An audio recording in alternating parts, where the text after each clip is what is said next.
హబక్కూకు ప్రవక్త ఒక ప్రార్థన చేస్తున్నాడు. ఏమిటా ప్రార్థన అంటే, అయ్యా నిన్ను గూర్చిన వార్త నేను విని భయపడుతున్నాను అన్నాడు. దేవుణ్ణి గూర్చిన వార్త విని భక్తునికి భయం ఎందుకు వేసింది? దేవుణ్ణి గూర్చిన వార్త విన్నా, సువార్త విన్నా, పాట విన్నా, స్తుతి విన్నా, పలుకు విన్నా, సంగతులు విన్నా ఆనందం కలగాలి, ఉత్సాహం కలగాలి, ఉల్లాసం కలగాలి, మధురానుభూతులు కలగాలి.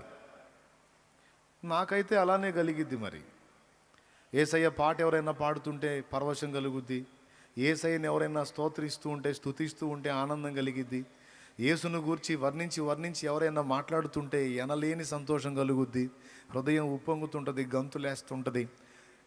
యేసును గూర్చి ఆయన కార్యాలను గూర్చి పొగడి మాట్లాడుతుంటే చాలా సంతోషం కలిగిద్ది. ఎవరైనా యేసును తృణీకరించి మాట్లాడుతుంటే గుండెల్లో బాధ కలిగిద్ది, వేదన కలిగిద్ది, దుఃఖం కలిగిద్ది. అసలు ఇది మీకైనా నాకైనా స్పందన. భయం ఎందుకు కలిగిద్దండి? సంతోషం కలిగిద్ది కానీ ఆయన వార్త వింటే. కానీ హబక్కూకు ప్రవక్తకు భయము కలిగిందట. అంటే వినబడిన వార్త ఏదో మొత్తానికి మనం ఇప్పుడు దాకా చెప్పుకున్న టైపు కాదు, కానీ మొత్తానికి ఏదో డేంజర్ ఉన్న వార్త. అందుకని భయం కలిగింది. దేవా నిన్ను గూర్చిన వార్త విని నేను భయపడుచున్నాను అన్నాడు. ఇంతకీ వార్త ఏమై ఉంటే భయపడతాడు చెప్పనా? ఆయన తీర్పును గూర్చినటువంటి సమయము దగ్గరకు వచ్చింది. ఆయన ప్రచండ రౌద్రాగ్ని కుమ్మరించేటువంటి కాలము సమీపమైంది.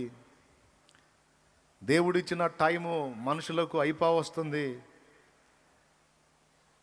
ఇక ఆయన కోపాగ్ని రగులుకునే సమయం ఆసన్నమైంది అనే సంగతి భక్తునికి తెలిసినప్పుడు, భక్తునికి ఈ సమాచారం అందినప్పుడు భయం కలిగిద్ది. ఎందుకు భయం కలిగిద్దంటే తనకేదన్నా అయిద్దని కాదు. ఒక ప్రవక్తకు తనను గూర్చిన భారం కంటే కూడా ప్రజలను గూర్చిన భారం ఎక్కువ ఉంటుంది. ఒక దేవుని సంబంధి అయినటువంటి మనుషునికి తన క్షేమాన్ని, తన యోగక్షేమాలను గూర్చిన చింత కంటే సమాజ శ్రేయస్సును గూర్చిన భారం ఎక్కువ ఉంటుంది. గనుకనే భక్తుడు వాపోతున్నాడు, దేవునితో బ్రతిమాలుకుంటున్నాడు. దేవా నువ్వు వస్తున్నావు, నీ రౌద్రాగ్ని కుమ్మరిస్తున్నావు అంటే దహించు అగ్నివైన నీ రౌద్రాగ్నిలో ఎవడు నిలవగలుగుతాడయ్యా? ప్రజలు మారు మనసు పొందనొల్లకున్నారు. అయ్యో వారు ఇంకా మత్తులై ఉన్నారు. వారిలో నీవు ఆరంభించినటువంటి కార్యము సన్నగిల్లిపోయినట్లుగా అయిపోయింది. వారు బలహీనులై ఉన్నారు, వారు మత్తులై ఉన్నారు, వారు అజాగ్రత్తగా ఉన్నారు. దేవా మరి నీ ఆగమనాన్ని గూర్చినటువంటి వర్తమానం, నీ పనిష్మెంట్, నీ జడ్జిమెంటు, దాన్ని గూర్చినటువంటి వర్తమానం నా చెవికి వినబడుతుంది, నాకు భయం కలుగుతుంది. దయచేసి కొంచెం కనికరించయ్యా అని ప్రజల పక్షంగా గోజాడుకుంటున్నాడు. మొదటి అధ్యాయంలో అన్నాడు సాతానును గురించి. వాడు ఎంతకాలము మనుషుల్ని ఇలా నాశనం చేస్తాడు, ఎంతకాలం ఇలా మనుషుల్ని వేటాడుతాడు, ఎంతకాలం ఇలా వాడు గాలాలకి ఊరులకు మనుషుల్ని బలి చేస్తాడు, ఎంతకాలం నువ్వు ఊరుకుంటావయ్యా, ఎంతకాలం నువ్వు వదిలేస్తావు, ఇక నువ్వు కదలవా, నువ్వు స్పందించవా అని 1వ అధ్యాయంలో ప్రార్థించాడు. 3వ అధ్యాయం దగ్గరకు వచ్చేసరికి ఇక భయపడుతున్నాను అన్నాడు. బాగా వినండి, భక్తునికి తన్ను గూర్చిన భయము కాదు, ప్రజలను గూర్చిన భయం. ప్రవక్తకు తన్ను గూర్చిన భయం కాదు, ప్రజలందరినీ గూర్చిన భయం. ఒక ప్రవక్త మనస్సు అది. అయితే మనుషులు ప్రార్థించుకునే స్థితిలో ఉన్నా లేకపోయినా దేవుడు నియమించిన ప్రవక్తగా, దైవ ప్రతినిధిగా, దేవుడు ఏర్పరచుకున్న పాత్రగా లక్షలాది మంది జన సమూహాల మాట ఒక్కటైతే ఎంత విలువ ఉంటుందో, ఒక్క దైవజనుని మాటకు దేవుడు అంత విలువిస్తాడు. మీకు తెలుసా, ఒక్క దైవజనుని ప్రార్థనకు దేవుడు అంత గౌరవాన్ని ఇస్తాడు. లక్షలాది మంది కలిసి చేసిన ప్రార్థనకి ఎంత పట్టుంటుందో దైవజనుడు ఒక్కడు చేసేటువంటి ప్రార్థనకు అంత పట్టు ఉంటుంది, అంత విలువ ఉంటుంది. ఎందుకంటే అచ్చంగా దేవుని కొరకు నియమించబడ్డాడు. ఇక దేవుడే తన ప్రపంచంగా అయిపోయాడు. దేవుడు కూర్చోమంటే కూర్చోవాలి, లే అంటే లేవాలి అన్నట్లుగా తన్ను తాను అప్పగించుకొని దేవుని అడుగు జాడల్లో కనుసన్నల్లో నడవటానికి తన్ను తాను అప్పగించుకున్నవాడు గనుక ఒక ప్రవక్త ప్రార్థనకు దేవుడు స్పెషల్ రెస్పెక్ట్ ఇస్తాడు, ప్రత్యేక గౌరవాన్ని ఇస్తాడు. అందుకే ప్రజల ఏమరపాటును గుర్తిరిగిన వాడై భక్తుడే ప్రజల పక్షముగా మొత్తం తన సమస్య అన్నట్లుగా ప్రార్థన చేస్తున్నాడు. నిజమేనా? నిజమే. ఇశ్రాయేలు సర్వ సమాజం యొక్క పాప పరిహారార్థమై బలి ఏమిటో తెలుసా?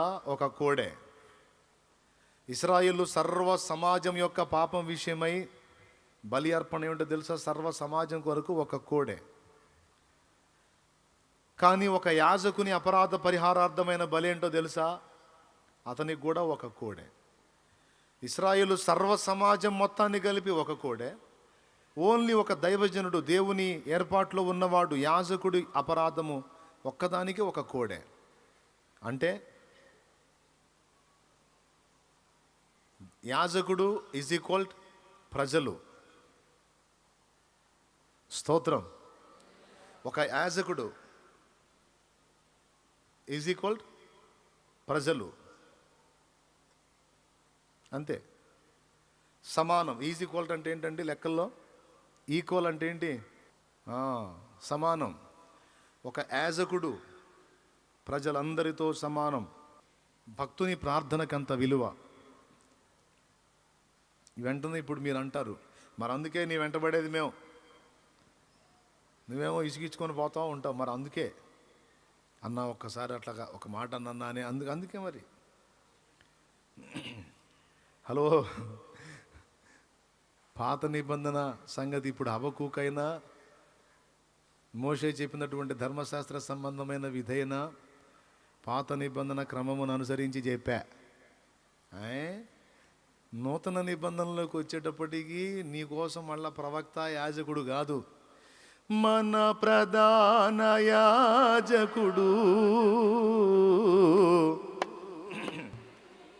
వెళ్ళిపోయాడు. అక్కడ తండ్రి కుడిపార్శ్వమందు మనందరి కొరకు ఇప్పటికీ విజ్ఞాపన చేస్తానే ఉన్నాడు ఆయన.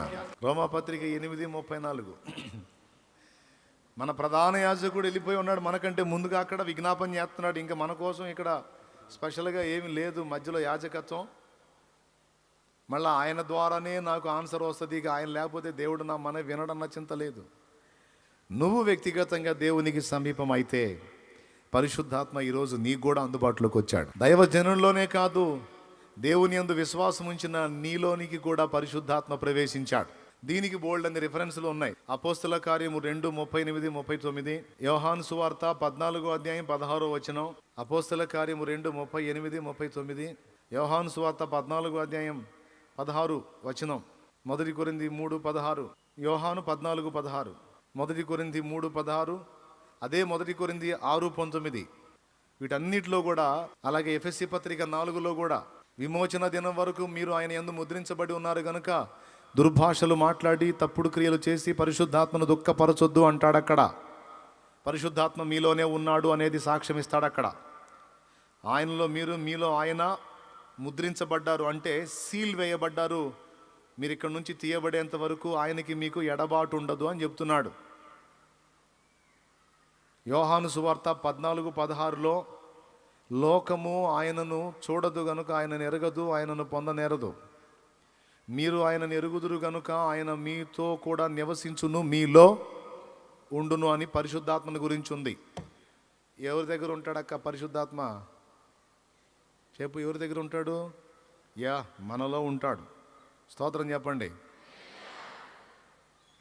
శాలేం రాజన్నలో ఉంటాడా? అందరిలో ఉంటాడా? ఎందరైతే ప్రభువును అంగీకరించి మారు మనసు పొంది పాప క్షమాపణ నిమిత్తం బాప్తిస్మం పొందారో వారందరిలోనికి పరిశుద్ధాత్మ ప్రవేశం జరిగింది. నేను భాషలో మాట్లాడలేదు, మరి నాకు పరిశుద్ధాత్మ లేదంట కానీ ఎవరన్నా అంటే తప్పు నాయనా, అది తప్పు. యేసుక్రీస్తునందు విశ్వాసం ఉంచి నమ్మి మారు మనసు పొంది పాప క్షమాపణ నిమిత్తం బాప్తిస్మం పొంది ప్రభు బిడ్డగా ప్రభువుని వెంబడిస్తున్న ప్రతి ఒక్కరిలోనూ పరిశుద్ధాత్ముడు ఉన్నాడు. 1 కొరింథీ పత్రిక 14వ అధ్యాయము 2-3 వచనాలు ఇంటికి పోయి చదవండి. జస్ట్ రెఫరెన్స్ గుర్తు రాసుకోండి. అక్కడ అంటాడు, ప్రభు ఆత్మ వలననే తప్ప ఎవడు యేసు ప్రభు అని ఒప్పుకోడట. ఒకడు యేసు ప్రభు అని ఒప్పుకున్నాడు అంటే, యేసు నా రక్షకుడని అంగీకరించాడంటే, ఆయన రక్తంలో కడగబడు నిమిత్తం బాప్తిస్మం పొంది పరిశుద్ధుడు పరిశుద్ధురాలు అయ్యారు అంటే, వారు పరిశుద్ధాత్మ ప్రేరణతోనే అది చేశారు.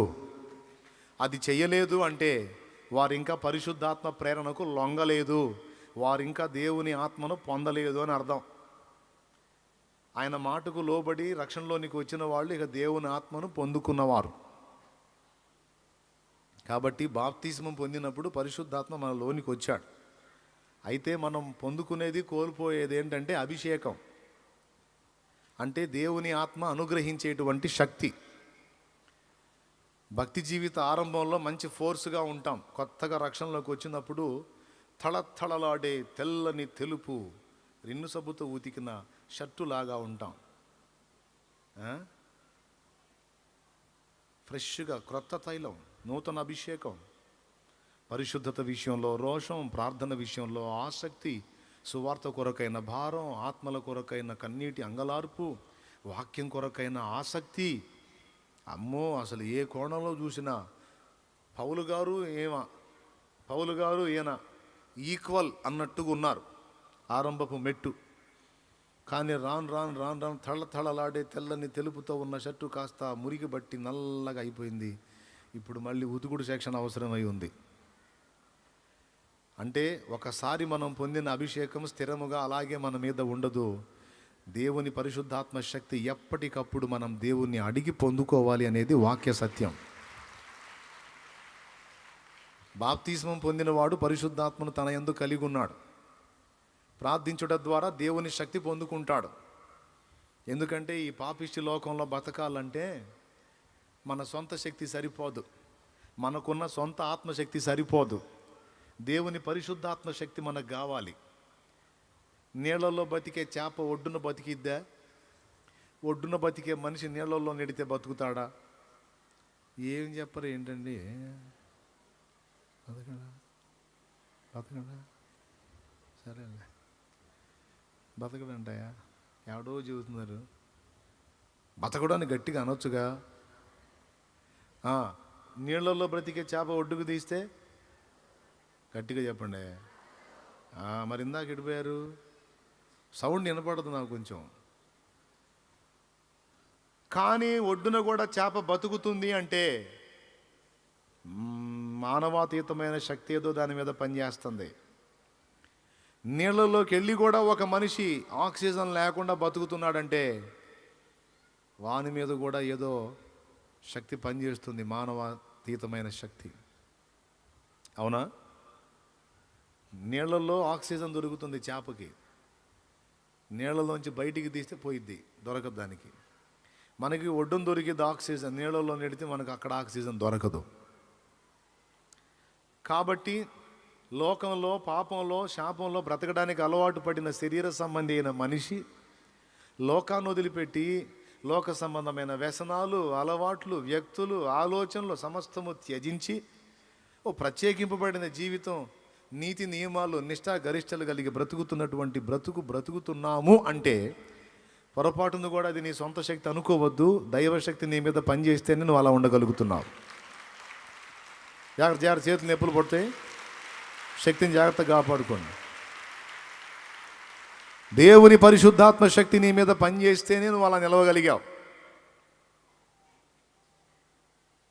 ఎన్ని ఆటుపోట్లు వచ్చినాయో కానీ విశ్వాసం కోల్పోలా నువ్వు. ఎన్ని శ్రమలు వచ్చినాయో, ఎన్ని శోధనలు వచ్చినాయో, ఎన్ని ఎదురు దెబ్బలు తగిలినాయో, ఎన్ని చేదైన సంఘటనలు జరిగినాయో, అయినా నాకు యేసు వద్దు, నాకు యేసు దేవుడు కాదు అనలా నువ్వు. దెబ్బలు తగులుతానే ఉన్నాయి, గాయాలు అవుతానే ఉన్నాయి, ఇంకా యేసును హత్తుకొనే ఉన్నావు. యేసు నా ప్రభు, యేసు నా దేవుడు, యేసే నా రక్షకుడు అంటున్నావు. అన్ని గాయాలలో, అంత ఆటుపోట్లలో సైతం నువ్వు క్రీస్తును వదలకుండా ఉన్నావు అంటే అది నీ సొంత శక్తి కాదు. కేవలం దేవుని పరిశుద్ధాత్మ శక్తి నీ మీద పనిచేసినందుననే నువ్వు అలా ఉండగలిగావు, లేకపోతే సాధ్యం కాదు. కాబట్టి ఈ రిఫరెన్స్లు అన్నీ కలిసి ఏకమై ఏం చెప్తున్నాయంటే, పరిశుద్ధాత్మ నీ యందు నివసిస్తున్నాడు, పరిశుద్ధాత్మ నా యందు నివసిస్తున్నాడు. మనం కోల్పోతే పోయే అవకాశం ఏదంటే అభిషేకం కోల్పోయే అవకాశం ఉంది, కానీ ఆత్మను కోల్పోయే అవకాశం లేదు. ఎప్పుడు కోల్పోతామంటే ఎన్నోసార్లు చెప్పా, మళ్ళీ చెప్తున్నా, యేసును విసర్జించినప్పుడు కోల్పోతాం మనం పరిశుద్ధాత్మని. అప్పుడు వదిలిపెట్టి వెళ్ళిపోతాడు. యేసు నాకు అక్కరలేదు, ఆయన రక్షణ నాకు అక్కరలేదు, నాకు పరలోకం అక్కరలేదు, నేను ఇవన్నీ నమ్మట్లేదు, నాకు వద్దు అని నువ్వు వదిలిపెట్టి యేసును మనస్ఫూర్తిగా విసర్జించిన నాడు అప్పుడు వదిలిపెట్టి వెళ్ళిపోతాడు పరిశుద్ధాత్మ నిన్ను. నువ్వు ఆ మాట అననంత వరకు పొరపాటును కూడా ఆయన నిన్ను వదిలిపెట్టి వెళ్ళడు. మరి అట్లాగైతే కొన్ని పాపాలు, తప్పులు, పొరపాట్లు జరుగుతుంటాయిగా మరి మన దగ్గర. మరి అలా కొన్ని పిచ్చి చేష్టలు చేసినప్పుడు కూడా మన దగ్గరే ఉంటాడా? ఖచ్చితంగా ఉంటాడు. అయితే ఊరకుండడు,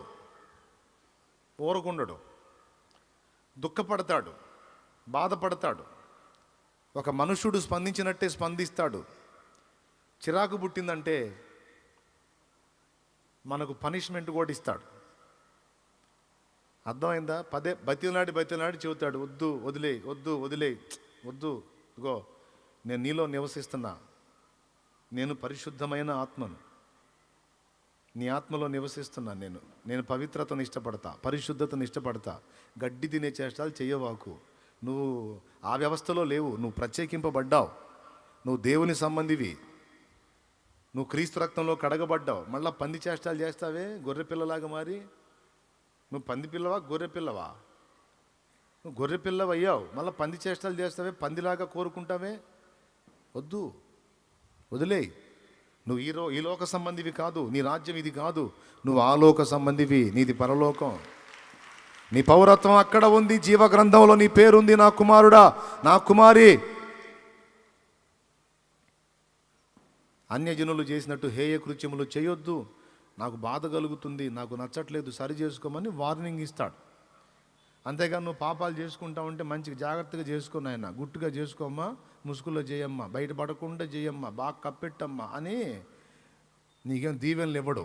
ఎంతమందికి అర్థమవుతుందో? బాగా అర్థమైద్ది. అర్థం చేసుకోవాలి, మనసులో పెట్టుకోవాల్సిందే. నీరైనా చెప్పండి, నీరైనా అనండి, మీరైనా శాలేమన్నా, నువ్వైనా, మీరు అన్నా పర్వాలేదు, నువ్వు అన్నా పర్వాలేదు. హల్లెలూయా. ఎందుకంటే మీరు నన్ను మీరు అని సంబోధించాలని నేను కోరుకోను, యేసయ్య కోరుకోలా.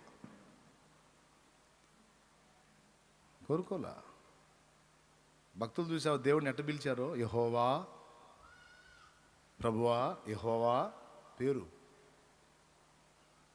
యేసయ్య, యేసు. అవునా? నీవు అనే సంబోధన ఉంటుంది. కొంతమంది నీవు అంటే మహాకోపం. ఏంటి నీవేంటి, గౌరవం లేకుండా, మర్యాద లేకుండా ఏకవచన సంబోధం. మీరు అనాలి. సంస్కారం తెలియదా? బుద్ధిహీనుడా. అంతే కదండి, మర్యాద కదా, మీరు అని సంబోధించాలి కదా, నువ్వు అనకూడదు కదా, తప్పు కదా. కొంతమందికి మహా చిరాకు. నేను ఒక విషయం చెప్పనా, మీరు అంటే కొంచెం ఎడంగా ఫీల్ అవుతాను నేను. నువ్వు అంటే దగ్గర అన్నమాట, ఎంతో దగ్గర. దేవునికి మహిమ. హల్లెలూయా. అందుకే దేవుడే అవకాశం ఇచ్చాడు, ప్రభువా అనుకోవడానికి, నువ్వు అనడానికి ఇచ్చాడు. కాబట్టి ఇక మనకేం ఫీలింగులు ఉండకూడదు.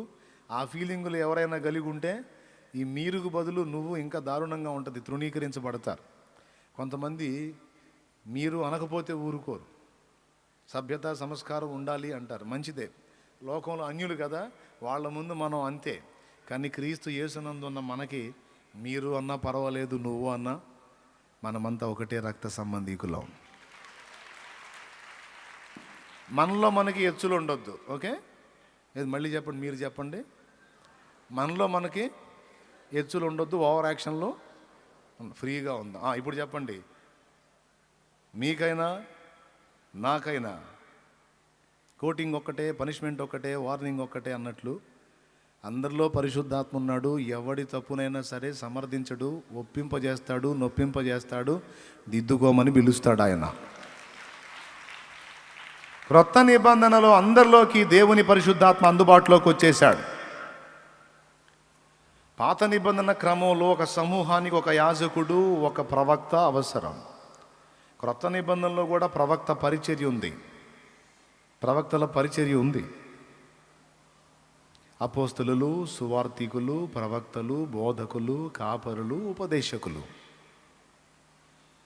అయితే అందరి పని బోధ చేయటమే, అందరి పని బోధ. అపోస్తలుడు బోధించాల్సిందే, ప్రవక్త బోధించాల్సిందే, కాపరి బోధించాల్సిందే, బోధకుడు బోధించాల్సిందే, ఉపదేశకుడు బోధించాల్సిందే, సువార్తికుడు బోధించాల్సిందే. ఇంకా అదనపు క్వాలిటీస్ కొన్ని ఉంటాయి. సరే, అదొక సబ్జెక్టు, దాని తర్వాత ధ్యానిద్దాం. అయితే క్రొత్త నిబంధనలో మనకున్న సౌకర్యం ఏంటంటే, ఒక దైవజనుడి ప్రార్థనకే విలువ కాదు, క్రీస్తు యేసునందున్న నీ ప్రార్థనకు కూడా గొప్ప విలువ ఉంది. అర్థమైందా? నీవు ప్రార్థించినా కూడా దేవుని ఆత్మ నీలోనే ఉంటాడు, నీ ప్రార్థన వింటాడు. పరిశుద్ధాత్మ నీతో ఉంటాడండి, ఆల్రెడీ నీలో ఉన్నాడు. కొంతమంది నా దగ్గరకు వచ్చి దయ్యం పట్టింది, నాకు దయ్యం పట్టింది అంటారు. లాగే ఒకటి బాధలు అనిపించింది నాకు. మరి బాప్తీసం పొందనోళ్ళు కాదు, బాప్తీసం పొందినోళ్ళు, సంవత్సరాలు అయిన వాళ్ళు, మంచి విశ్వాసం కలిగిన వాళ్ళు, ప్రార్థన పరులైన వాళ్ళు దయ్యం పట్టిందని వస్తే వింతగా ఉంటుంది నాకు. ఎందుకు పట్టింది దయ్యం? దేవుని ఆత్మ నిన్ను వదిలిపోతే దయ్యం పట్టాలి. కొన్ని ప్రసంగ వేదికల మీద కూడా వినపడుతుంది నాకు, ప్రసంగ వేదికల మీద కూడా. విశ్వాసులండి, సేవకులకు దయ్యం ఏంది, విశ్వాసులకు దయ్యం ఏంది? ఇప్పుడు అన్ని జనుడు అంటే వాడు ఆల్రెడీ దురాత్మ పీడితుడై ఉంటాడు, ఒక అర్థం ఉంది. క్రీస్తు యేసు రక్తంలో కడగబడి పరిశుద్ధపరచబడి పరిశుద్ధాత్మను తన యందు కలిగి ఉన్న ఒక వ్యక్తికి తనలో దయ్యం ఉంది అనే భ్రమ కలిగించటం, ఆ విధంగా చేసే బోధ ఒక రకమైన ప్రమాదకరమైన బోధే. కాబట్టి అది ఎవరు చేసినా దాన్ని హర్షించరాదు. నేను మళ్ళీ చెబుతున్నాను, క్రీస్తు యేసు రక్తము చేత కడగబడిన పరిశుద్ధులలో దేవుని పరిశుద్ధాత్మ నివాసం ఉంటాడు. మరి అట్లయితే తప్పులు చేసినప్పుడు, టీవీ చూసినప్పుడు, సినిమా చూసినప్పుడు, బూతులు తిట్టినప్పుడు మరి అది దయ్యమేగా? కాదు, కాదు. దయ్యపు ప్రేరణ, అంతేగాని దయ్యం వాళ్ళ లోపలికి జొరబడేది కాదు. దయ్యపు ప్రేరణతో కొన్ని తప్పులు మన నుండి జరుగుతాయి, దురాత్మ ప్రేరణతో కొన్ని పొరపాట్లు మన నుండి జరుగుతాయి. కారణం ఏంటంటే, ఈ శరీరం ఉందే, ఇది ఇంకా విమోచింపబడలా. లోపలున్న ఆత్మ పరిశుద్ధాత్మకు సపోర్ట్ చేస్తే ఈ శరీరము దయ్యానికి సపోర్ట్ చేసిద్ది. ఎందుకంటే దీనికి పైత్యం పెచ్చు. మన భాషతో చెప్పాలంటే ఈ శరీరంలో పాప బీజం ఉంది. రోమాపత్రిక 7:18, నా యందు అనగా నా శరీరమందు మంచిది ఏది నివసింపదని నేను ఎరుగుదును అన్నాడు. కాబట్టి ప్రతి మానవ శరీరంలో పాప బీజం ఉంది. కాబట్టి దాన్ని బట్టి మనిషి కొన్నిసార్లు సాతాను ప్రేరణకు లొంగి, దయ్యపు ప్రేరణకు లొంగి కొన్ని చెడ్డ పనులు చేయటం అనేది కనబడుతుంది మన జీవితంలో. వినపడుతుందా అందరికీ? ఆ చెడ్డ క్రియ జరిగినంత మాత్రాన ఇక దయ్యం పట్టినట్టుగా భ్రమపడకూడదు. నేను ఈ పని చేశానంటే దయ్యం వల్లే చేశాను, దయ్యం నాకు బట్టే చేశాను, దయ్యం నాకు పట్టింది అని పదే అనుకొని లేని దయ్యాన్ని, దూరంగా ఉన్న దయ్యాన్ని తలుపులు తీసి మరి నాకు పట్టావుగా అని విశ్వాసం ఉంచి లేని దయ్యాన్ని పట్టించుకుంటారన్నమాట. గుర్తుపెట్టుకో, పరిశుద్ధాత్మ నిన్నంత తేలిగ్గా వదిలిపెట్టి పోడు. దేవుని పరిశుద్ధాత్మ నిన్ను వదిలిపోయేంత వరకు దయ్యం నీలో జొరబడే అవకాశం లేదు. చెప్పండి, ఈ మాట అందరూ కలిసి చెప్పండి. దేవుని ఆత్మ నిన్ను వదిలేసి, సౌలు మీద ఉన్న దేవుని ఆత్మ సౌలును వదిలేసి వెళ్ళిపోయినప్పుడు కదా దురాత్మ వచ్చి సౌల్లో జొరబడింది.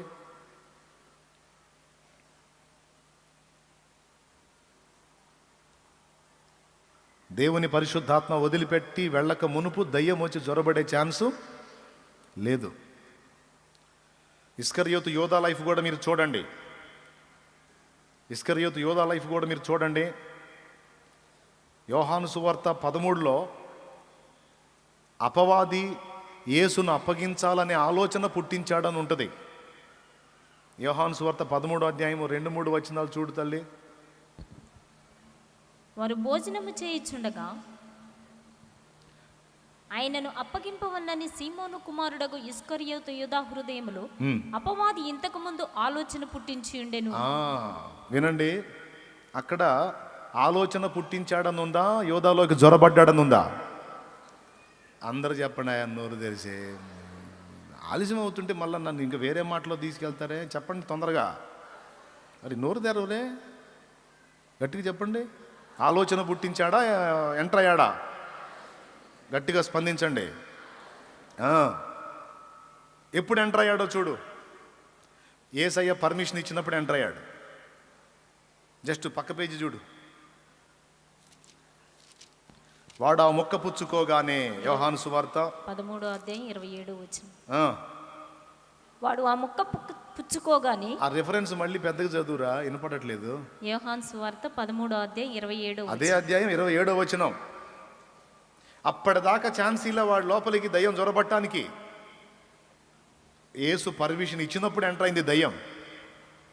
ఆకలి దొరికినోడు కల్లా దెయ్యం పట్టింది నీకు. సినిమాల దెయ్యం, సీరియళ్ళ దెయ్యం, ఆ దెయ్యం, ఈ దెయ్యం. దైవజనుల్ని గౌరవిస్తాను, ప్రేమిస్తాను, కానీ మనుషుల్ని ఇంకో ట్రాక్లోకి తీసుకెళ్తే అది సబబు కాదు. కాబట్టి దీన్ని అందరూ సరి చేసుకోవాలని నేను దేవుని ప్రేమతో చెప్తున్నా. ఓ సినిమా చూశాడు, ఇక దయ్యం బట్టి సినిమా చూశాడా? కాదు, దయ్యపు ప్రేరణకు లొంగి చూశాడు, కానీ దయ్యం లోపల జ్వరబడలా. దయ్యం లోపల జ్వరబడాలి అంటే దేవుని ఆత్మ ఆ వ్యక్తిని వదిలిపెట్టాలి, అప్పుడు ఎంటర్ అయింది. ఆ ఇల్లు ఊడ్చి అమర్చి ఉండుట చూచి వెళ్ళి దానికంటే చెడ్డవైన మరి 7 దయ్యములను వెంట పెట్టుకొని వచ్చునని ఉంది బైబిల్లో. ఊడ్చి అమర్చి ఉండుట అంటే ఏంటి అర్థం? దేవుని ఆత్మ ఆ వ్యక్తిని వదిలిపెట్టి ఆ వ్యక్తి ఖాళీ అయిపోతే అప్పుడు ఒక దయ్యం కాదు 7 దయ్యాలు వాళ్ళలో జ్వరబడే అవకాశం ఉంది అని. దేవుని ఆత్మ ఎప్పుడు వదిలిపెట్టి వెళ్ళిపోతాడు? నాకు యేసు అక్కరలేదు, నాకు యేసు రక్తం వద్దు, నాకు యేసు రక్షణ వద్దు, యేసు రాజ్యం వద్దు అని ఒకడు వదిలిపెట్టి వెళ్ళిపోతే అప్పుడు దేవుని ఆత్మ వాడిని వదిలేసే అవకాశం ఉంది. కానీ నాకు యేసు కావాలి, నాకు యేసు కావాలి, నేను యేసుని ప్రేమిస్తున్నాను, యేసు లేకుండా నేను బ్రతకలేను, నా ప్రభువు నా ప్రాణ ప్రియుడు అని నువ్వు అన్నంత వరకు దేవుని ఆత్మ నిన్ను వదలదుగాక వదలడు. తొందరపడి ప్రతిదీ దయ్యం, ప్రతిదీ దయ్యం, ప్రతిదీ దయ్యం అనేటువంటి బోధని కొంచెం పరిశీలించండి. అమాయకంగా ఉండకండి. సంవత్సరాలు గడిచిపోతున్న చిన్న పిల్లకాయల్లాగా ఉండద్దు. మీకు వినబడుతున్న బోధల్ని కొంచెం పరిశీలించండి.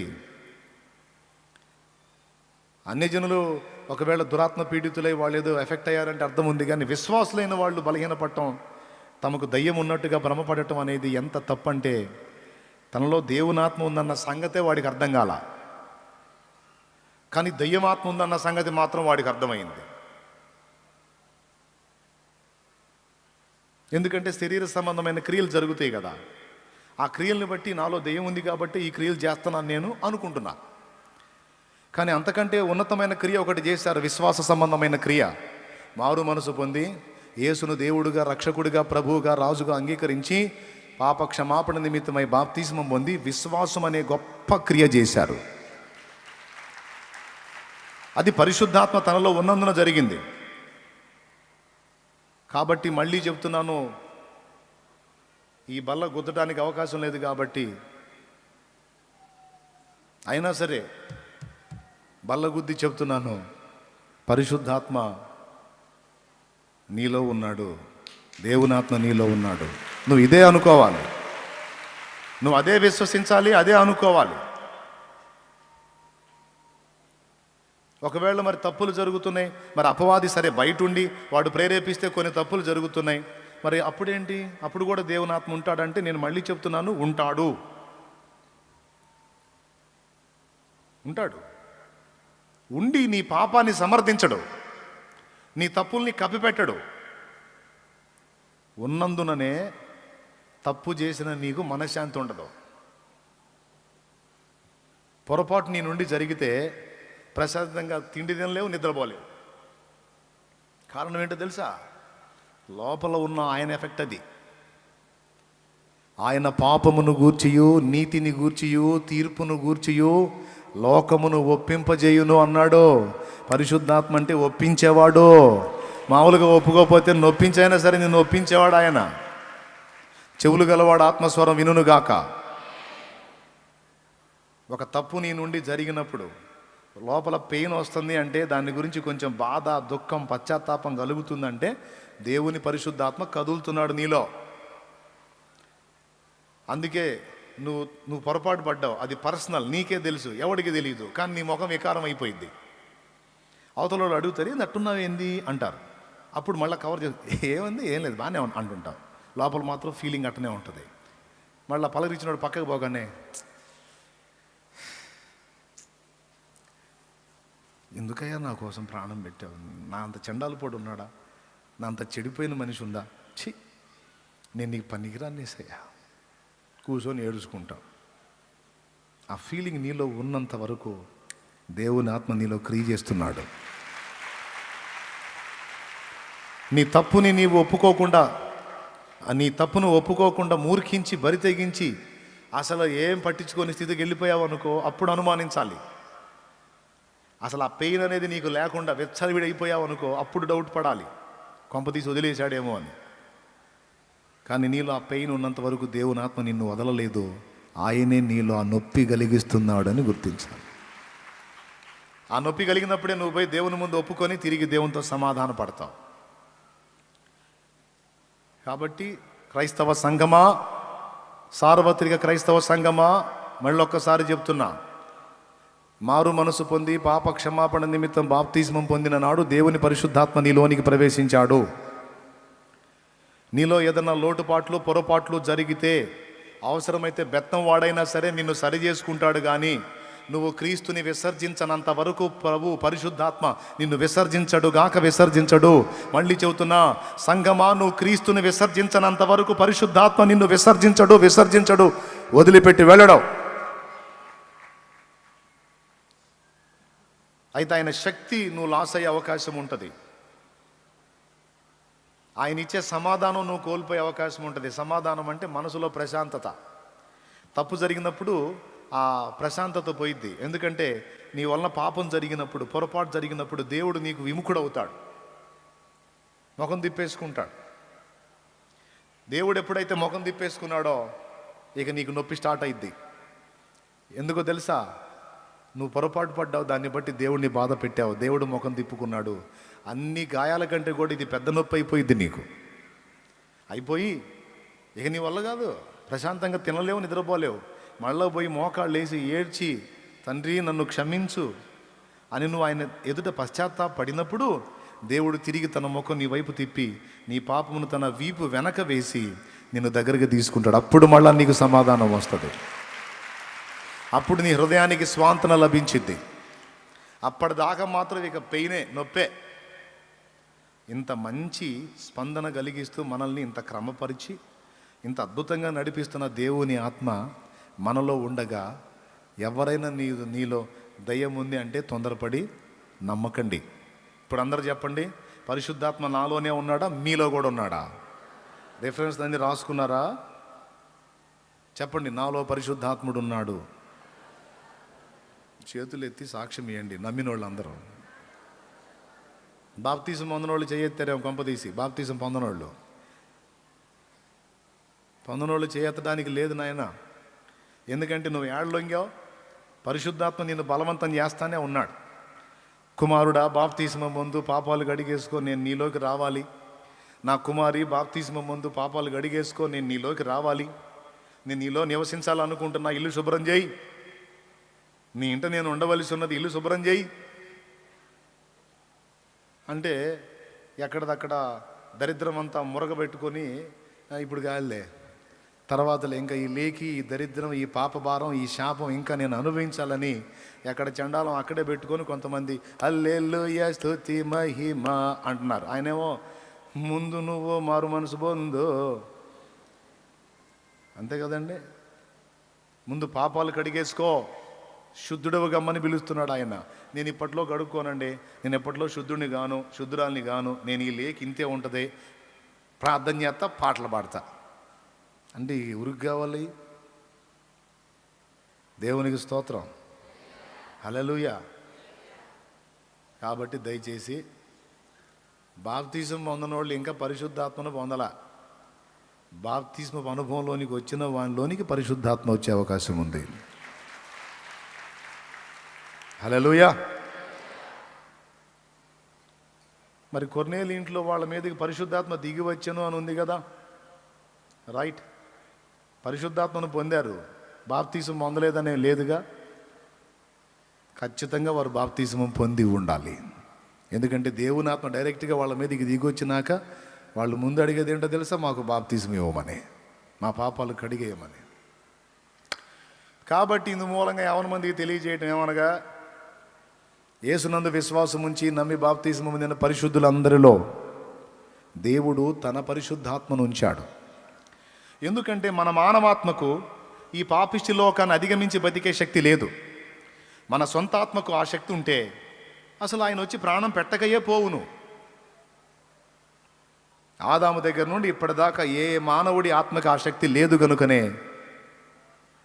ఆయన వచ్చి మన పాపాలకు ప్రతిగా ప్రాణం పెట్టి మన పాపాలు కడిగి ఇక మళ్ళా బలహీనపడకుండా ఆయన వాక్యాన్ని,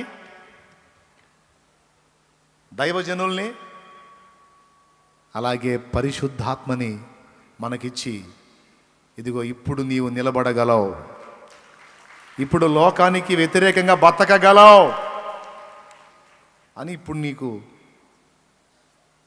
వాగ్దానం చేశాడు, మాట్లాడాడు, నడిపిస్తున్నాడు. ఇంతవరకు ఎంతమందికి అర్థమైంది? ఎంతమందికి అర్థమైంది? అర్థమైతే చేతులు ఎత్తండి. నీ ఆత్మకు శక్తి ఉందా? పాపాన్ని జయించే శక్తి నీ ఆత్మకుందా? ఉందా లేదా? లేకపోతే లేదని చెయ్యవు. నీ సొంత ఆత్మకు ఆ శక్తి ఉందా? మరి ఏ ఆత్మతో నువ్వు అలా నిలబడగలుగుతావు? గట్టిగా చెప్పు. అది పరిశుద్ధాత్మ నీలో ఉంటాడు, ఎప్పటికప్పుడు శక్తి విడుదల చేస్తాడు. తప్పు జరిగినప్పుడు ఏం జరిగిద్దంటే ఆ శక్తి కోల్పోయి బలహీన పడతావు, సమాధానాన్ని కోల్పోయి అసమాధానంలోకి వెళ్తావు. అర్థమైందా? ఇప్పుడు చేయాల్సింది ఏంటంటే, ఒకవేళ పొరపాటు జరిగినట్లయితే దేవునితో సమాధానపడి తిరిగి దేవుని అభిషేకం పొందుకొని మరోసారి ఆ తప్పు జరగకుండా రోషంగా మళ్ళా యుద్ధం ప్రకటించాలి. అంతేగాని కృంగిపోయి కుమిలిపోయి కోలబడి ఇంక పనికిరాను, అయిపోయింది, దెయ్యం వచ్చింది నాలోకి, దెయ్యం పట్టింది, దురాత్మ పట్టి పద్దాకలి దరిద్రపు మాటలు అనొద్దు. అంటే తప్పులు చెయ్యమని మిమ్మల్ని ప్రోత్సహిస్తున్నానా? చెయ్యమని కాదు. తప్పులు చేస్తే నేనే మిమ్మల్ని కొట్టాల్సిన అవసరంలా, తిట్టాల్సిన అవసరంలా. నీలోనే ఒక ఆయన కూర్చొని ఉన్నాడు, ఆయనే చెబుతాడు నీ పని. నీకు పూదండేయాలో ఆయనే ఎత్తాడు, బెత్తం తీసుకొని బాధాలో ఆయనే బాస్తాడు, ఏమి ఇబ్బంది లేదు. అందుకేగా ఎవరు వచ్చినా నేనే వదిలిపెట్టను, బల్లలో చెయ్యి వేపిస్తా. అయితే ఒట్టికి వేపించి వార్నింగ్ ఇచ్చి వేపిస్తా. బల్లలో పాపం చేసావా, బల్లలో చెయ్యి వేయొద్దు అనను. చెయ్యి వేయొద్దు అంటే తన్నులు ఎట్టబడతాయి? తన్ను పడాలంటే బల్లలో చెయ్యి వేయాల్సిందే. స్తోత్రం. కాబట్టి అవసరమైతే దగ్గరుండి తన్నిస్తా. దేవునికి స్తోత్రం, హల్లెలూయా. అర్థమవుతుందా? సూపర్గా అర్థమైంది. బల్లలో చెయ్యి వేపించి మరి తన్నిస్తా. మొత్తాన్ని లైన్లో పెడతాడు ఆయన, ఏం వదిలిపెట్టడు. కాబట్టి ఒక దైవజనుని ప్రార్థన ఎంత శక్తివంతమైనదో పాత నిబంధన మనకు చూపిస్తూ ఉంది. కొత్త నిబంధనకు వచ్చేటప్పటికీ సేవకుడిదే కాదు, విశ్వాసి ప్రార్థన కూడా శక్తివంతమైనదే.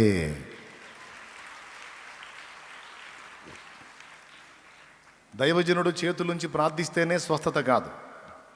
క్రీస్తు యేసునందు విశ్వాసం ఉంచి బాప్తిస్మం పొందిన నువ్వు ఒక రోగి స్వస్థత కొరకు చేతులుంచి ప్రార్థించినట్లయితే నీవు చేతులుంచినప్పుడు కూడా రోగులు స్వస్థత పొందుతారు. కొంతమందికి భయం, అన్న నేను చేయించి ప్రార్థన చేయొచ్చా అని. నీకు దేవుని యందలి విశ్వాసం ఉంటే పిరిగితనం లేకుండా. కొంతమందికి దడ, రోగం ఉన్న వ్యక్తి మీద చేయి పెడితే ఆ రోగం నాకు వచ్చిద్దేమో, ఎందుకు వచ్చిన గొడవ. దెయ్యం పట్టినోడి మీద చేయి పెడితే ఆ దెయ్యం నాకు పట్టిద్దేమో, ఎందుకు వచ్చిన గొడవ. పక్షవాతం ఉన్నోడి మీద చేయి పెడితే ఆ పక్షవాత జబ్బు నాకు వచ్చిద్దేమో, ఎందుకు వచ్చిన గొడవ. కొంతమంది చేయమంటే పాపం మొహమాటానికి భయపడతా ప్రార్థన చేస్తారు.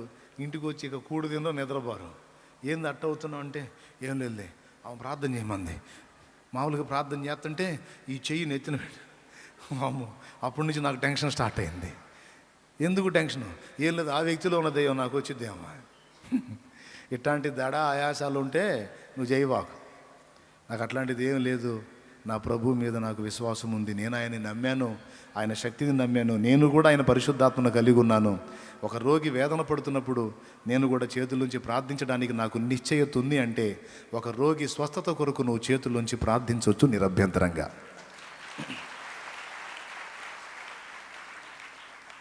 ఇంతేనా? గట్టిగొచ్చండి. అసలు అందరూ కూడా అలాంటి వాళ్ళు కావాలి. ప్రతి ఒక్కరు ఇతరుల కొరకు ప్రార్థించే వాళ్ళు కావాలి. అదేంది పాస్టర్ గారే కదా చేయి ఉంచాల్సింది, విశ్వాసులు చేయి ఉంచవచ్చా? మాకు తెలియదులే అంటారు కొంతమంది. నీకు తెలియకపోతే ఇప్పుడు చెబుతున్నా, ఉంచవచ్చు. ఒక రోగి స్వస్థత కొరకు అన్న అందుబాటులో లేకపోతే నువ్వైనా చేయి ఉంచి ప్రార్థన చేయొచ్చు. నీకు ధైర్యం ఉంటే, విశ్వాసం ఉంటే. దడ ఉందనుకో చెయ్యవాకు. దడపడతా చేసావనుకో, చేశాను నాకు వచ్చిద్ది, చేశాను నాకు వచ్చిద్ది, చేశాను నాకు వచ్చిద్ది, ఇది విశ్వసిస్తావు కదా, ఆయన ఆమెన్ అంటాడు, నిజంగానే వచ్చిద్ది. ఎంతమందికి అర్థమైంది? దడ లేకపోతే చెయ్యి, దమ్ముంటే చెయ్యి. పర్మిషన్. ఎందుకంటే పాస్టర్లే చెయ్యి ఉంచి ప్రార్థన చేయాలని లేదు రూల్. నమ్మిన వారి వలన ఈ సూచక క్రియలు కనబడును. మార్కు సువార్త 16వ అధ్యాయము 16, 17 వచనాలు. మీరు సర్వలోకమునకు వెళ్ళి సర్వ సృష్టికి సువార్తను ప్రకటించండి. నమ్మి బాప్తీసం పొందువాడు రక్షింపబడును, నమ్మని వానికి శిక్ష విధింపబడును. నమ్మిన వారి వలన ఈ సూచక్రియలు కనబడును. అవేవనగా నా నామమున దయ్యములను శాలేమన్న ప్రార్థన చేస్తే దయ్యం పోవటం కాదు. ఇంకొక పైటర్ మస్తాను ఎవరో ప్రార్థన చేస్తే దయ్యం పోవటం కాదు. స్తోత్రం. ఎవరు?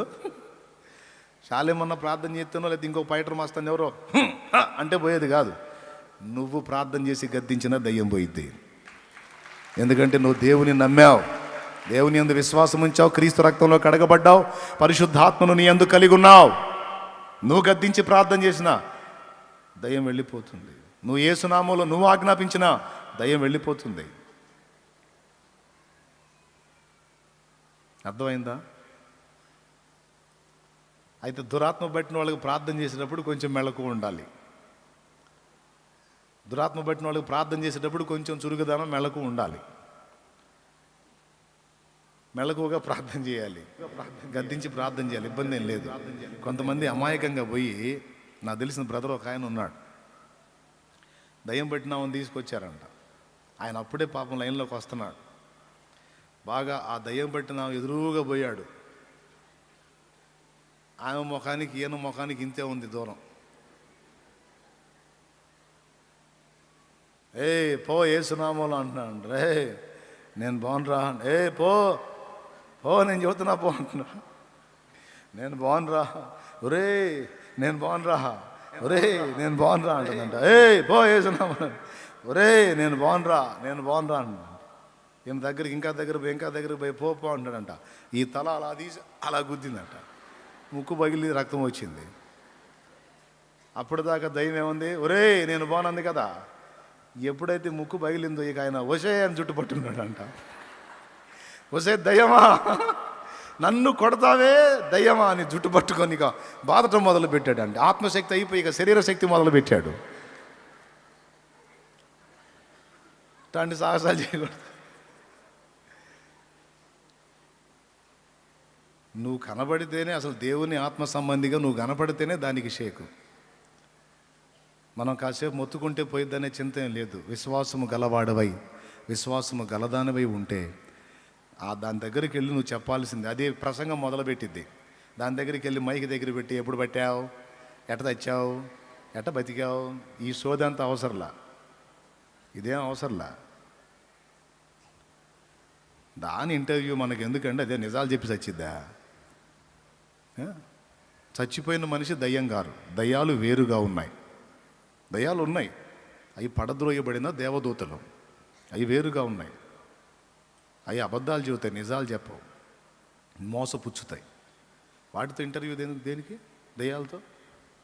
ఒకటే, కల్వరి శిలువలో నా యేసు చేసిన బలి యాగము ద్వారా నువ్వు ఓడిపోయావు. ఈ బిడ్డ మీద ఇక నీకు అధికారము లేదు, నువ్వెవరో నాకు తెలుసు, నువ్వు ఒక పడద్రోయబడిన దేవదూతవి. క్రీస్తు రక్తము చేత నువ్వు నిస్సత్తువైపోయావు, నువ్వు ఓడిపోయావు, ఇక లేదు. యేసు నామములో ఆజ్ఞాపిస్తున్నావు వీళ్ళు.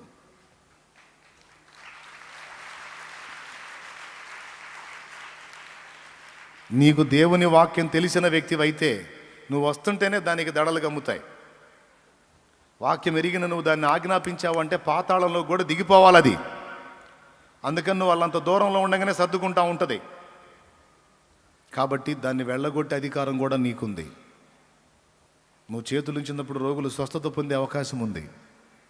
అయితే పిరికి మాలోకాలు, దడ ఆయాసం కలిగిన వాళ్ళు చేయొద్దు. విశ్వాసం గలవారు, సాటి మనిషి మీద ప్రేమ గలవారు, ధైర్యం గలవారు, అన్నిటికీ దేవుని మీద ఆధారపడేటువంటి పట్టు కలిగిన వారు ప్రార్థించవచ్చు. తప్పకుండా దేవుడు జవాబిస్తాడు. కాబట్టి ఇప్పుడు భేదం ఏమన్నా ఉందా? పాత నిబంధనలో ఉందా? రైట్. ఇక్కడ ఇక ప్రసంగం మొదలైద్ది. మంది టైం అయిపోయింది.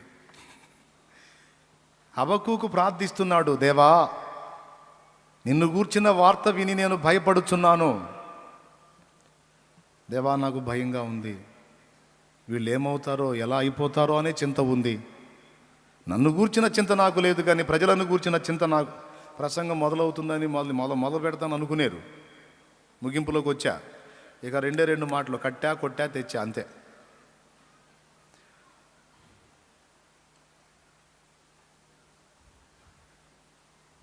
ప్రజలను గూర్చిన తన భయాన్ని వ్యక్తం చేసిన ప్రవక్త ఒక మాట అంటున్నాడు, సంవత్సరములు జరుగుచుండగా నీ కార్యమును నూతన పరచమనే ప్రార్థన చేస్తున్నాడు. సంవత్సరములు జరుగుచుండగా నీ కార్యములను నూతన పరచు, సంవత్సరములు జరుగుచుండగా దానిని తెలియజేయి, కోపించుచునే వాత్సల్యమును జ్ఞాపకమునకు తెచ్చుకోయ్యా అంటున్నాడు. దేవా మా చర్యలను బట్టి నీకు కోపం వస్తుందేమో, పడొద్దని నేను అంటల్లా. కోపపడకపోతే మాకు బుద్ధి ఎట్టొచ్చిద్ది, సిగ్గెట్టొచ్చిద్ది. నువ్వు కోపపడాల్సిందే, మమ్మల్ని తన్నాల్సిందే, బండకేసి బాధాల్సిందే, ఉతికి శుభ్రం చేయాల్సిందే. అయితే పూర్తిగా కోపమే కాదు, కొంచెం వాత్సల్యం గుర్తు చేసుకోయ్యా, కొంచెం వాత్సల్యం చూపయ్యా. అయ్యా పూర్తిగా కోపడ్డావు అంటే నిర్మూలం అయిపోతాం, నశించిపోతాం. కొంచెం వాత్సల్యం చూపు, బతికిపోతాం నాయన, దిద్దుకుంటాం నాయన, రిక్వెస్ట్ చేస్తున్నాడు. సంవత్సరములు జరుగుచుండగా నీ కార్యమును నూతన పరచుము అనే మాట వాడాడు. దేవుని కార్యం ఏమిటి? నూతన పరచటం ఏమిటి? నూతన పరచబడాల్సిన కార్యం ఏంటి? ఏదో కార్యం ఉందట, అది ఎప్పటికప్పుడు నూతన పరచబడాలట. దేవునికి స్తోత్రం. మనలో జరుగుతున్న దేవుని కార్యాలు, మన ద్వారా జరగవలసిన దేవుని కార్యాలు ఎప్పటికప్పుడు నూతన పరచబడాలి. ఇది సందేశం. ఏదైనా పాతగిలొచ్చు, భక్తి, ఆత్మీయత, దేవుని యందలి ఆసక్తి ఎప్పటికీ పాతబడకూడదు. నీ వస్త్రం పాతగిలిందా? పోని, పాతబడిపోని. నీ కళ్ళజోడు పాతబడిందా? పోని, పాతబడిపోని. నువ్వు కట్టిన ఇల్లు పాతబడిపోయిందా? పోని, పాతబడిపోని. నువ్వు కొన్న బండి పాతబడిందా? పోని, బండి పాతబడిపోని, పర్వాలేదు. ఏదైనా నీ జీవితంలో పాతబడితే పోని, పాతబడిపోని. అవన్నీ అస్థిరములు. కానీ ఒక్కటి మాత్రం మన లైఫ్లో ఎప్పటికీ పాతబడకూడదు, అది దేవుడు.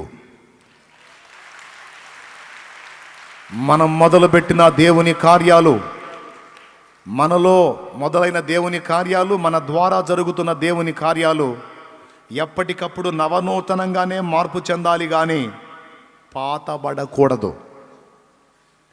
మనలో భక్తి, ఆత్మీయత, దేవుని అందలి ఆసక్తి పాతబడిన నాడు ఏం జరిగిద్దో తెలుసా? ఏదైనా పాతబడితే అది అడ్రస్ లేకుండా పోతుంది.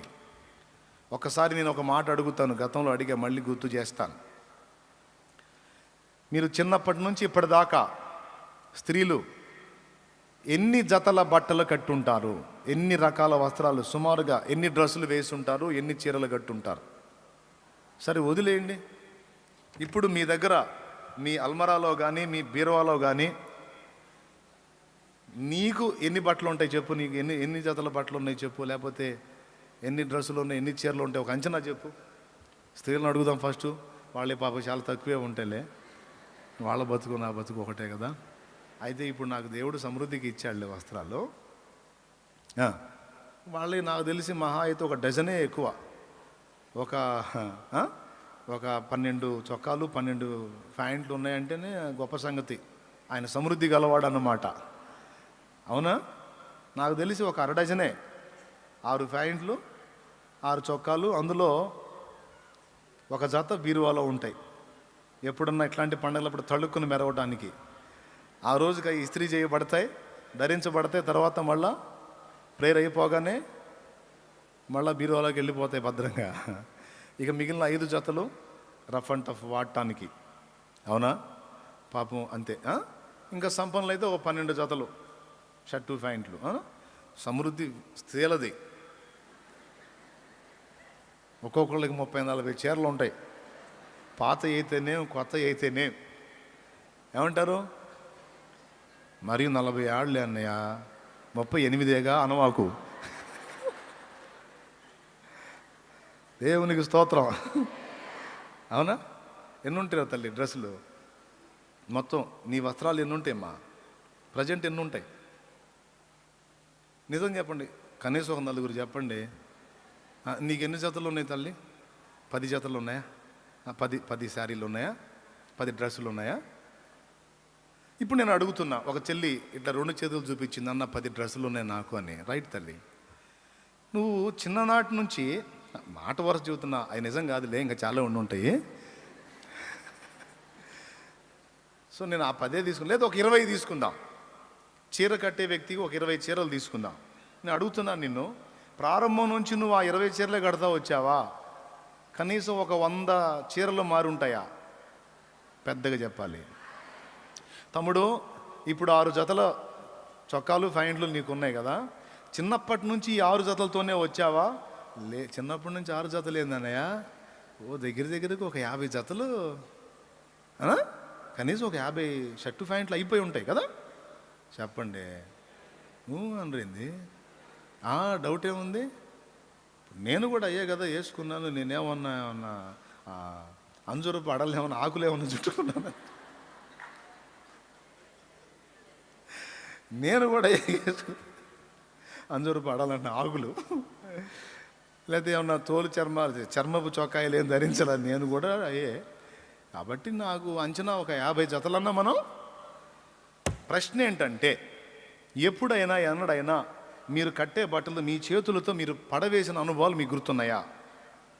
చక్కగా నువ్వు ఇష్టపడి ధరించినటువంటి చీర ఎప్పుడైనా నీ చేతులతో నువ్వే చించేసిన అనుభవాలు ఉన్నాయా? చించలేదు. పోనీ చీరలన్నీ బయట పడేసిన అనుభవం నీకేమైనా ఉందా? లేదు. అరే, నువ్వు ఎంతో ప్రేమించి కట్టుకుంటావు కదండి, ఎట్లా పడేస్తావు? దానికి ఇంత చిరుగు కనపడితే నీకు ఇష్టమైన చీరకి కనపడకుండా కవర్ చేసి కుట్టిస్తావు. ఎందుకు? నీకు ఇష్టమైన చీర, ఆ చీర కట్టుకున్నప్పుడు చాలామంది నువ్వు బాగున్నావు అన్నారు. దాన్ని బానివేకు నువ్వు. నాకు తెలుసు, మనమైనా అంతే. మరి 50 జతల బట్టలు ఏమైపోయినాయి సోదరా? నీ చేతులతో నువ్వు పడేయలేదు. అమ్మా, 50 శారీస్ ఏమైపోయినాయి? కానీ 100 చీరలు కట్టుంటావు కదా నువ్వు. ఏమైపోయినాయి? ఎప్పుడన్నా నీ చేతులతో పడేసావా నువ్వు? ఏమైపోయినాయి అంటే పాతబడ్డాయి.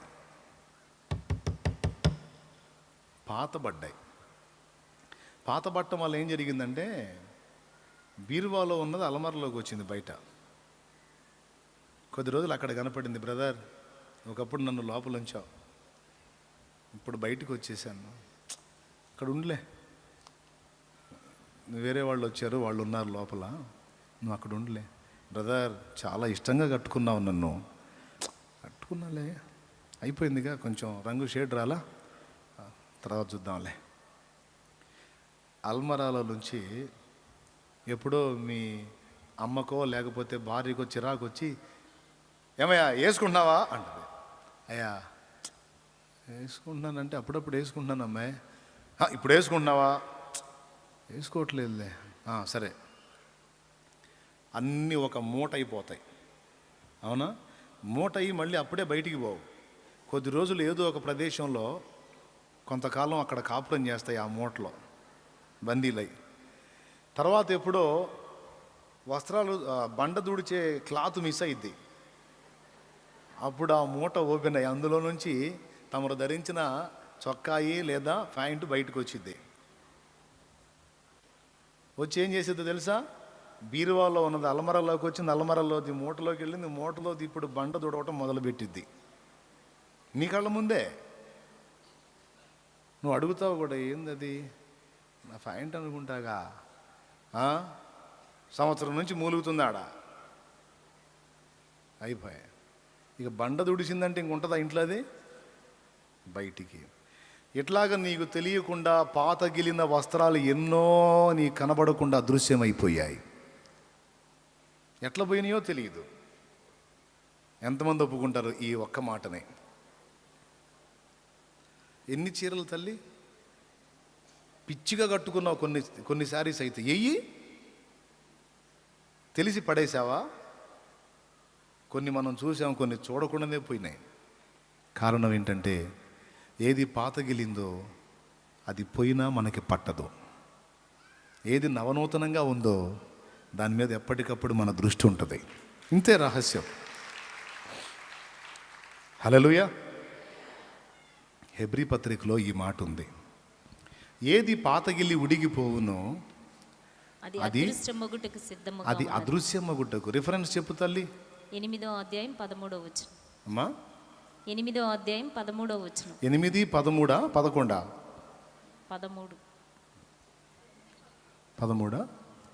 8, 13 జస్ట్ రిఫరెన్స్ గుర్తు రాసుకోమ్మా.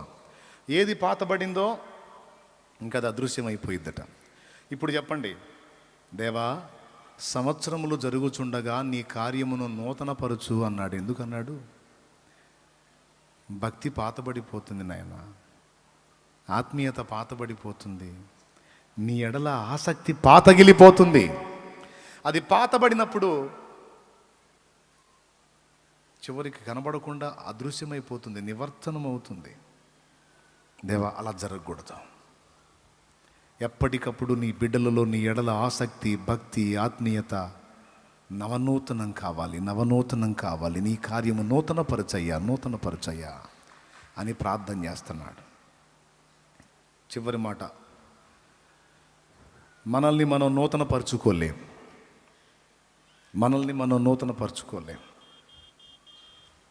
మనకు దేవుడు ఇచ్చినటువంటి వస్త్రాన్ని మనం నూతనపరచుకోలేం. దేవుడే శుద్ధి చేయాలి. అందుకే దేవుడినే అడుగుతున్నాడు, సంఘమా నీ భక్తిని, ఆత్మీయతను, దైవాసక్తిని నూతనపరుచుకో అని సంఘానికి చెప్పట్లా, అలాగూ జరిగించమని దేవునికి చెప్తున్నాడు భక్తుడు. నన్ను నూతనపరచు అంటే మనల్ని నూతనపరిచే ప్రక్రియ కూడా దేవుడే జరిగించాలి. రాతి గుండెను వారి నుండి తొలగించి మాంసపు హృదయమును వారికి ఇచ్చేదను అన్నాడు. పాత హృదయమును వారి నుండి తొలగించి నూతన హృదయమును, నూతన మనస్సును వారికి ఇచ్చేదను అన్నాడు. క్రొత్త తైలము వారి మీద ప్రోక్షించదను అన్నాడు. నూతన అభిషేకం దేవుడు ఇవ్వాల్సిందే. నిన్ను నన్ను దేవుడే నూతనపరచాలి. ఎప్పటికప్పుడు మనం నూతనపరచబడాలి అంటే ఎప్పటికప్పుడు మనల్ని నూతనపరిచే దేవుణ్ణి మనం ఆశ్రయించాలి. నీలో భక్తి, ఆత్మీయత పాతగిల్లి సన్నగిల్లుతుంది అంటే దాన్ని ఎరిగి నువ్వు దేవుని పాదాల చెంతకు పరిగెత్తి నీ ఎడల నాకున్న ఆసక్తి తరిగిపోతుంది, దయచేసి దాన్ని తిరిగి బ్రతికించయ్యా, రెట్టింపు చెయ్యయ్యా అని దేవుని పాదాలే పట్టుకోవాలి. ఈ స్పృహ కలిగిన వారందరూ రాకడ వరకు నిర్భయంగా జీవిస్తారు. ప్రవక్త ఎందుకు భయపడ్డాడో తెలుసా? ప్రజలు నూతనత్వాన్ని వదిలేశారు, నూతనత్వాన్ని ఇచ్చే దేవుణ్ణి ఆశ్రయించడము మానేశారు. అందుకు బాధపడ్డాడు, అందుకు భయపడ్డాడు. వీళ్ళు దిగజారిపోయారు. ఆత్మానుసారంగా మొదలుపెట్టి శరీరానుసారులుగా ముగింపులోకి వచ్చారు. ఇప్పుడు ఆయన రాబోతున్నాడు, ఆయన రౌద్రాగ్ని రాబోతుంది. వీళ్ళ గతి ఏమైంది? ఇంటికి పోయి ప్రకటన గ్రంథము 2వ అధ్యాయం నుండి 3వ అధ్యాయము 20వ వచనం వరకు చదువుకోండి. ఇంటికి వెళ్ళి ప్రకటన గ్రంథము 2వ అధ్యాయము 1 నుంచి 3వ అధ్యాయము 20వ వచనం వరకు చదువుకోండి. అక్కడ 7 సంఘాలకు లెటర్స్ రాస్తూ వార్నింగ్స్ జారీ చేస్తాడు. నీ కష్టమును, నీ సహనమును, నీ క్రియలను నేను ఎరుగుదును, ఆయనను మొదట నీకుండిన ప్రేమను నీవు వదలితివని తప్పు ఒకటి మోపవలసి ఉన్నది అన్నాడు. ప్రారంభంలో ఆ నూతనత్వంలో నీ దగ్గర ఉన్నటువంటి ఆసక్తి, ఆ తృష్ణ, ఆ భారము, ఆ తపన, ఆ రంది, ఆ ఆత్మీయత, ఆ అభిషేకం ఇప్పుడు కొరవడింది. ఆ మొదట క్రియలు ఉన్నాయే, అవి అన్ని ప్రేమతో చేసావు, ఇష్టంతో చేసావు. ఈరోజు కూడా క్రియలు చేస్తున్నావు, కానీ ప్రేమ లోపించిన క్రియలు. కాబట్టి నాకు మొదటి ప్రేమ కావాలి, ఆ ప్రేమతో కూడిన మొదటి క్రియలు కావాలి అని కోరాడు. ఇందులో రాజీ లేదు, ఇందులో రాజీ లేదు, సమర్థింపు లేదు. ఆనాడు కోరింది అదే కోరిక ఈనాడు నీ నుండి నా నుండి కూడా దేవుడు కోరుతున్నాడు. గనుక క్రొత్తగా భక్తి జీవితాన్ని మొదలుపెట్టినప్పుడు ఎలాంటి తీవ్రతతో నువ్వు ఆయన్ని సేవించావో, ఈ ఘట్టంలో కూడా నీవు అంతే తీవ్రతతో ఆయన్ని సేవించినట్లు నువ్వు దేవుణ్ణి ఆశ్రయించు. నూతన తైలముతో నన్ను అభిషేకించమని దేవుణ్ణి కోరుకో. నూతన వాగ్దానం ఇవ్వమని అడుగుతున్నావు, మంచిదే. నూతన వాగ్దానం కంటే ముందు నన్ను నూతనపరచమని అడుగు, నా హృదయాన్ని నూతనపరచమని అడుగు, నా మనస్సును నూతనపరచమని అడుగు, నా మీద ఉన్న అభిషేకము నూతనపరచమని అడుగు. నా భక్తి, ఆత్మీయత, ఆసక్తి మళ్ళా క్రొత్త తగునట్లుగా నన్ను అనుగ్రహించమని అడుగు. వాగ్దానం అడగాల, నూతనపరచమని అడగాల. దేవా, సంవత్సరాలు జరుగుతూ ఉండగా భక్తి పాతబడిపోతుంది గనక అలా పడనీయొద్దు. నాలో జరిగే నీ కార్యము పాతబడిపోతుంది, నా ద్వారా జరిగే కార్యం కూడా పాతబడిపోతుంది. క్రొత్తగా దేవుళ్ళలోకి వచ్చినప్పుడు, సువార్త విని రక్షణలోకి వచ్చినప్పుడు కనపడ్డోడికల్లా చెబుతుంటాడు, ఇగో రావచ్చుగా చర్చికి, ఎంత మనశ్శాంతిగా ఉందనుకున్నా, నాకు ఎంత ప్రశాంతంగా ఉందనుకున్నా. అసలు నీకు వస్తే నీకు అర్థమైద్ది, అసలు మామూలు లేదు యేసు ప్రభు దగ్గర. అసలు ఆయన దేవుడు, పరలోకం ఆయన ద్వారానే ఉంటుంది. నా మాటను నమ్ముకో, రా, ఓ అబ్బా ఎన్ని అడిగావో. కానీ సంవత్సరాలు జరిగే కొద్దీ అలా అడగటం మానేశావు, ఇతరులను పలకరించటం మానేశావు, వారి కోసం ప్రార్థించటం మానేశావు, వారికి ప్రకటించి ఒక ఆత్మని దేవుని చెంతకు నడిపించడం అనేది మానేశావు. ఏమైంది? ఆత్మల సంపాదన అనేది పాతబడిపోయింది. ఏం చెబుదాంలే, అసలు ఏం చేయలేదు అనకుండా కొంతమందిని రక్షించాముగా, ఇంకేముందిలే. పరిశుద్ధ జీవితం విషయంలో అలాగనే దిగజారావు.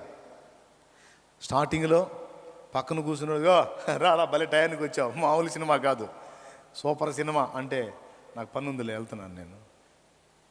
కాదు, కూర్చో, ఏముంది సినిమాయేగా, సినిమా చూడకూడదా ఏంది, ఎందుకు టైం వేస్ట్, చూస్తే ఏదో అయిద్దని కాదులే, కానీ దానికోసం టైం వేస్ట్ ఎందుకు, వెళ్తున్నానులే. కూర్చున్నాడు ఆలోచించేవాడు, వీడేందిరా సినిమా కూడా చూడకుండా ఇంత నియమంగా ఉంటున్నాడు, అమ్మో ఇది మామూలు భక్తి కాదని పాప వాడికి కూడా చూడబుద్ధి కాల, ఆపేసి కూర్చున్నాడు, వాడు కూడా ఆలోచిస్తా. అలాంటి మెట్టు పోయి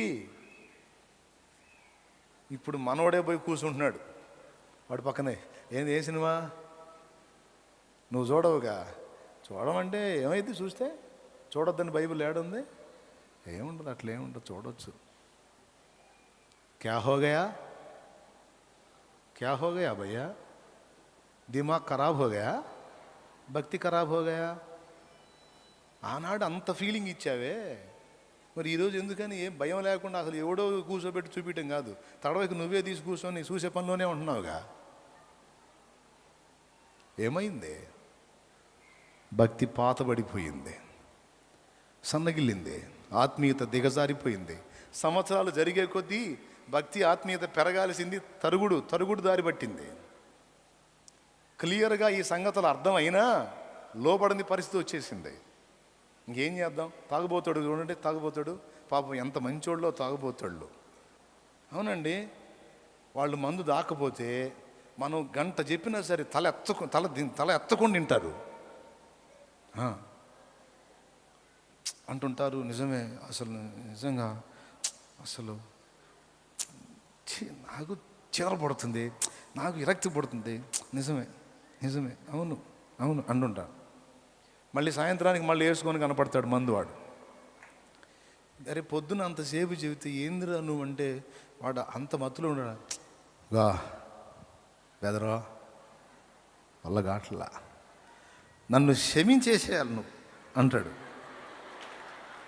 నన్ను క్షమించేసేయాలి నువ్వు పొద్దున్న చెప్పావు, నా వల్ల కాల అనుకుంటున్నా, కాట్లా, ఇక నువ్వే ప్రార్థన చేయి, నన్ను క్షమించి నేను వస్తా అని పోతాడు. ఇప్పుడు మీరు నవ్వుతున్నారు కదా, ఇప్పుడు అందరికీ సెల్ ఫోన్ అంతే అయింది. అన్నయ్య నువ్వు చెబుతున్నావు కదా, విన్నప్పుడు అంతే అనిపిస్తుంది, ఇంటికి పోగానే లాగుతుంది. అబద్ధాలు ఆడకుండా చెప్పండి, ఈరోజు ఎంతమంది నేత్రాస పిచ్చిలో బందీలు అయిపోయారు? చేతులు ఎత్తండి, యథార్థంగా చేతులు ఎత్తండి, చేతులు ఎత్తండి. షో చేయొద్దు, దేవుని సన్నిధి ఇది. ఎత్తండి కదా. ఎందుకని ఒకప్పుడు దాన్ని చాలా దూరంగా ఉన్నావు, ఇప్పుడు ఎందుకు దానికి బానిసయ్యావు? పాతబడిపోయిందా? దేవుని వాక్యం పాతబడిపోయిందా? దేవుని వార్నింగ్ పాతబడిపోయిందా? దేవుని హెచ్చరిక పాతబడి అంటే సెల్ ఫోన్ ఒక్కదాని మీద పెట్టి చెప్పాను నేను, ఇంకా చాలా విషయాల్లో నువ్వు అంతే ఉన్నావు. అంటే ఇప్పుడు మనకు దొరికింది అది కదా, అందుకని నా ఒక్కదాని మీద పెట్టి చెప్పాను, ఇంకా చాలా విషయాల్లో అంతే దిగజారావు. కాబట్టి వాగ్దానం కాదమ్మా, ముందు నూతన పరచబడాలమ్మా, ముందు లెక్కలు సరిచేయబడాలమ్మా, దిగజారిన భక్తి తిరిగి పుంజుకోవాలమ్మా. దానికోసం అమ్మ వేడుకోవాలి దేవుణ్ణి.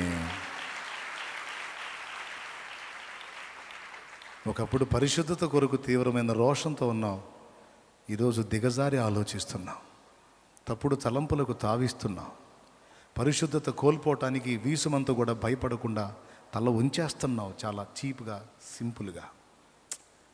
సరిచేయబడాలి.